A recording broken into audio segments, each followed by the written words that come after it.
Hello नमस्कार दोस्तों, मैं अविराज ब्राइट एजुकेशन चैनल पे आप सबका स्वागत करता हूं। आज मैं कंबाइंड क्लासेस स्टार्ट करने वाला हूं। आपके ट्रिपल सी एग्ज़ाम के लिए बहुत ही हेल्पफुल साबित होगा। जो लोग भी मेरे चैनल पे नए हो प्लीज़ लाइक और सब्सक्राइब करना ना भूलें और साथ ही साथ बेल आइकन की घंटी को भी प्रेस कर दीजिएगा ताकि मेरे आने वाली नेक्स्ट वीडियो की नोटिफिकेशन आप तक आसानी से पहुंच सके। और मेरे बच्चों, आप लोगों के लिए एक ज़रूरी सूचना ये है कि जिन छात्रों ने मई में एग्ज़ाम दिया था उनके रिजल्ट्स आ चुके हैं, वो अपने रिजल्ट को देख सकते हैं। तो चलिए बिना समय गंवाए आज की क्लास शुरू करते हैं। चलिए, मेन मेमोरी से डिस्क मेमोरी तक जाने में किसी प्रोसेस को क्या कहते हैं? ट्रांसफॉर्मिंग, लोडिंग, शेड्यूलिंग या इनमें से कोई नहीं। मेन मेमोरी से डिस्क मेमोरी तक जाने में जो प्रोसेसिंग होता है उसे हम शेड्यूलिंग कहते हैं। क्या कहते हैं? शेड्यूलिंग। ठीक है। अब नेक्स्ट, किसी डाटा के आते ही प्रोसेस हो जाता है, उस प्रोसेसिंग को कहते हैं। क्या कहते हैं? Real time processing, virtual processing, enabled processing या इनमें से कोई नहीं। क्या हो जाएगा राइट आंसर? किसी डाटा के आते ही प्रोसेस हो जाता है तो उस प्रोसेसिंग को हम रियल टाइम प्रोसेसिंग कहते हैं। ठीक है। चलिए अब नेक्स्ट, इनमें से कौन एक प्रोग्रामिंग लैंग्वेज नहीं है? पूछ रहा है इनमें से कौन एक प्रोग्रामिंग लैंग्वेज नहीं है। देखिए, यूबुंटू नहीं है, यूनिक्स नहीं है, लिनक्स नहीं है कि इनमें से कोई नहीं। तो अगर प्रोग्रामिंग लैंग्वेज की बात करें तो देखिए, इसमें जो राइट आंसर हो जाएगा वो हो जाएगा यूनिक्स। ठीक है। यूनिक्स जो है वो प्रोग्रामिंग लैंग्वेज नहीं है। अच्छे से देख लीजिएगा। अब नेक्स्ट, सेंट्रल प्रोसेसर के इवेंट के सीक्वेंस को किसके द्वारा संचालित किया जाता है? Control unit, arithmetical unit, logical unit या कोई नहीं। सेंट्रल प्रोसेसिंग के इवेंट के सीक्वेंस को किसके द्वारा संचालित किया जाता है? तो इसका राइट आंसर हो जाएगा लॉजिकल यूनिट के द्वारा। ठीक है। चलिए अब नेक्स्ट, किसी फाइल या डाटा में बदलाव करने की प्रक्रिया को कहते हैं information handling, textile insert, editing handling या इनमें से कोई नहीं। क्या कहते हैं? तो इसका राइट आंसर हो जाएगा इंफॉर्मेशन हैंडलिंग कहते हैं। ठीक है। अब नेक्स्ट, आने वाले कल के उपयोग के लिए डाटा को बनाए रखने की प्रक्रिया कहलाती है। क्या कहलाती है? मैन्युफैक्चरर, डिकोडिंग, कोडिंग या इनमें से कोई नहीं। आने वाले कल के उपयोग के लिए अगर हम किसी डाटा को बनाए रखने की प्रक्रिया करते हैं वो हमारी कोडिंग कहलाती है। कोई भी प्रोग्रामिंग कंप्यूटर पे कोडिंग की ही वजह से होती है। चलिए अब नेक्स्ट, P2P का पूर्ण रूप क्या होगा? मोस्ट इंपॉर्टेंट क्वेश्चन है, इसीलिए मैं बार बार लेके आता हूं और आगे भी लेके आऊंगा ताकि आपको रट जाए। Peer to peer, pair to pair, public to place या कोई नहीं। तो पीयर टू पीयर इसका राइट आंसर हो जाएगा, ना कि पेयर टू पेयर। इसीलिए मैंने डाला है कि आप कंफ्यूज ना हो। अब नेक्स्ट, क्लाइंट या सर्वर आर्किटेक्चर का यूज किया जाता है, किस में किया जाता है? वैन में, लैन में, मैन में या इनमें से कोई नहीं। तो सबके फुल फॉर्म मैंने पिछली वीडियो में दे रखे हैं बच्चों, आप लोग देख लीजिएगा अच्छे से। तो इसका राइट आंसर हो जाएगा वैन। ठीक है। वैन का यूज किया जाता है क्लाइंट या सर्वर में। ठीक है। अब नेक्स्ट, डिस्क ऑपरेटिंग सिस्टम को डुप्लीकेट करने के लिए किस कमांड का उपयोग करते हैं? Insert command, paste command, copy command या इनमें से कोई नहीं। डिस्क ऑपरेटिंग सिस्टम को अगर हमें डुप्लीकेट करना है तो हमें कॉपी कमांड का यूज़ करना होता है। ठीक है, चलिए अब नेक्स्ट, मैग्नेटिक टेप के लिए उपयोग की जाने वाली प्रणाली कहलाती है डायरेक्ट, सीक्वेंस, रैंडम या इनमें से कोई नहीं। क्या कहलाती है? तो डायरेक्ट कहलाती है। ठीक है, चलिए अब नेक्स्ट, कौन सी मेमोरी पावर कट हो जाने पर डाटा डिलीट हो जाता है? कॉम्पैक्ट डिस्क की, मैग्नेटिक टेप की, फ्लैश ड्राइव की या इनमें से कोई नहीं। किसकी मेमोरी जो है वो अगर लाइट चली जाए या पावर कट हो जाए तो उसका डाटा भी डिलीट हो जाता है? तो मैग्नेटिक टेप की। ठीक है,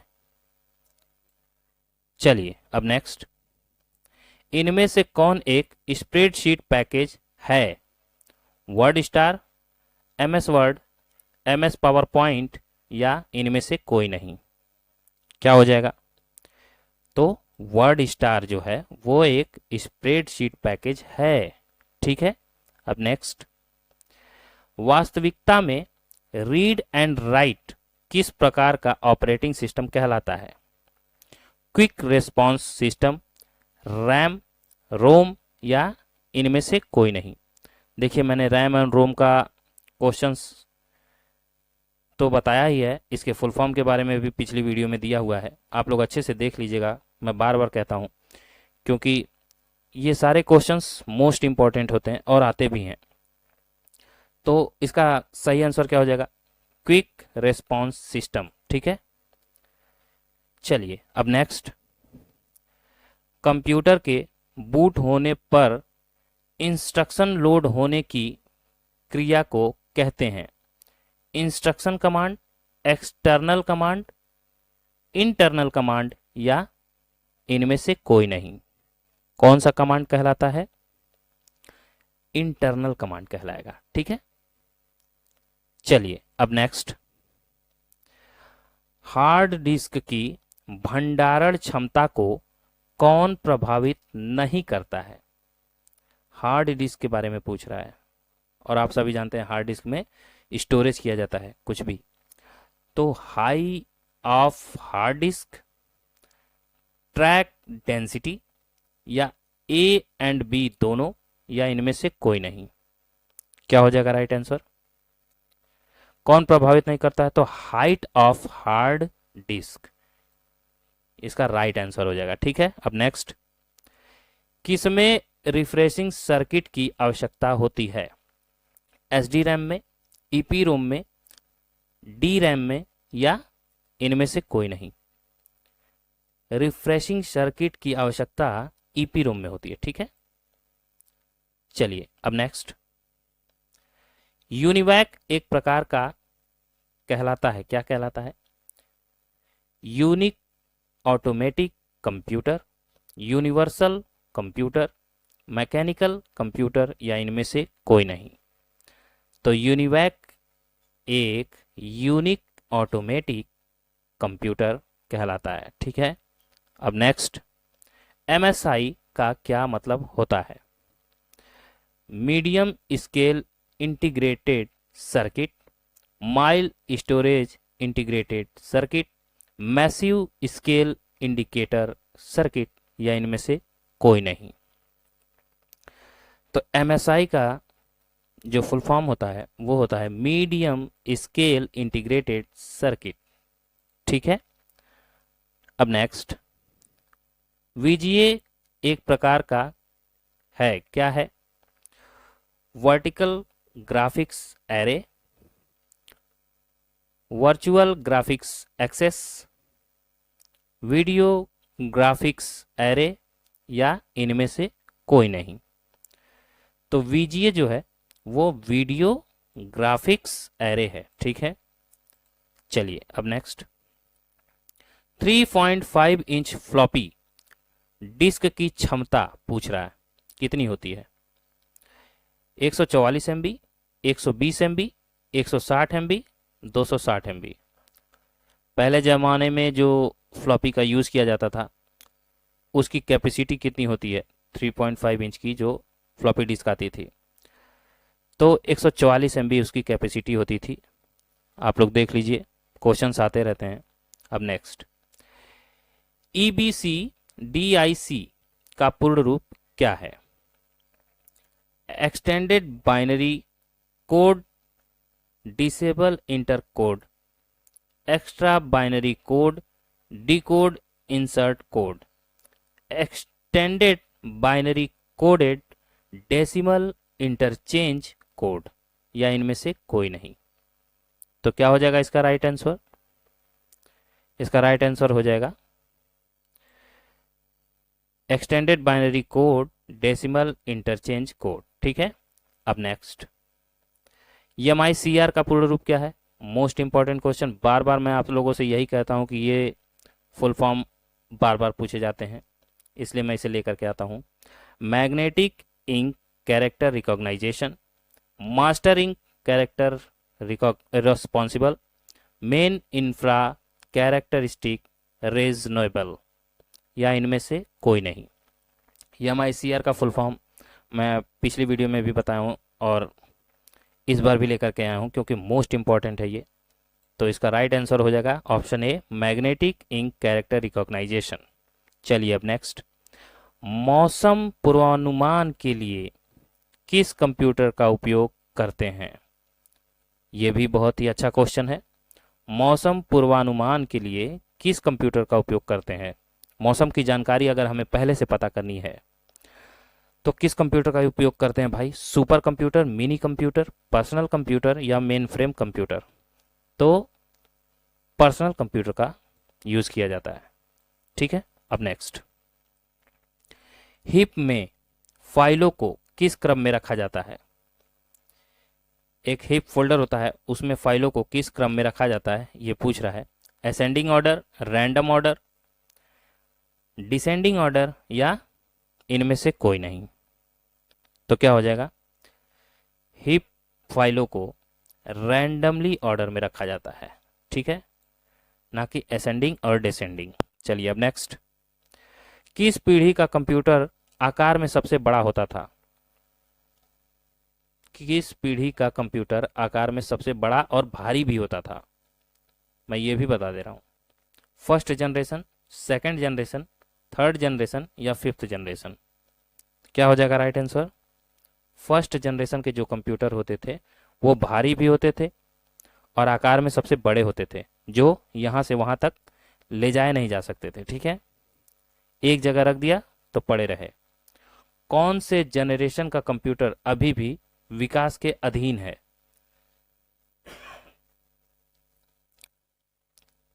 कौन से जनरेशन का कंप्यूटर अभी भी विकास के अधीन है? First generation, second generation, third generation, या फिफ्थ जनरेशन? क्या हो जाएगा राइट आंसर? तो फिफ्थ जनरेशन जो है अभी वो अभी विकास के अधीन है। ठीक है। अब नेक्स्ट, AI टेक्नोलॉजी किस पीढ़ी से जुड़ी है? First generation, second generation, third generation, या फिफ्थ जनरेशन? तो आर्टिफिशियल इंटेलिजेंस टेक्नोलॉजी के बारे में तो मैंने आपको पहले ही बता रखा है कि वो किस पीढ़ी का है, तो वो पांचवी पीढ़ी का है। आप लोग तो जानते ही होंगे।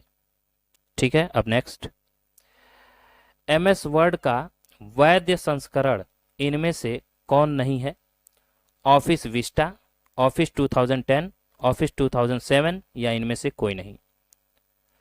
एक लीगल संस्करण पूछ रहा है MS वर्ड का, तो ऑफिस विस्टा जो है वो नहीं होता है। ऑफिस 2010 है, ऑफिस 2007 है, ऑफिस 2012 है, लेकिन ऑफिस विस्टा कभी नहीं निकला। ठीक है, तो ये वैध संस्करण नहीं हो सकता। चलिए अब नेक्स्ट, एक फोल्डर में फाइलों के साथ साथ सब फोल्डर भी नहीं हो सकते हैं? ट्रू है कि फॉल्स? एक फोल्डर में फाइलों के साथ साथ सब फोल्डर भी नहीं हो सकते हैं, ये पूछ रहा है। सब फोल्डर का मतलब एक दूसरा फोल्डर बनाना हो तो क्या हो जाएगा? गलत।